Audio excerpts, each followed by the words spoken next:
আয় যাস্তে তুই আয় যে বেরকে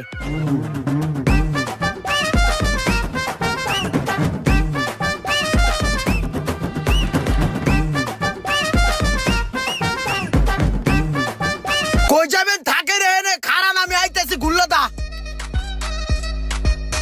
প্রাইভেট কার যাইতে রে নামার আগে আর হয়ে আইছে আমার আগে যাইবো দেখ কেমনে বইরা দেই ভাই যে সিরাজের সামনে আইসা পড়ছি নামেন। ঠিক আছে ভাই।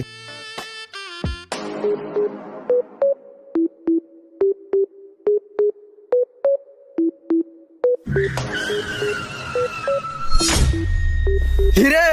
কয়টা টিপ মারছস সকালের তো বেটা 6টা রাউন্ড দিয়ে আইছি হন প্যাসেঞ্জার বলান তো বুঝছস নাই আর সিরিয়াল ধরার সময় আছে তুই চা খাইতেছিস এখানে খারাপ হাফ সাই গেছিস একটা টিপ মাইরে ওই কই যাইবো না না ঠিক আছে হন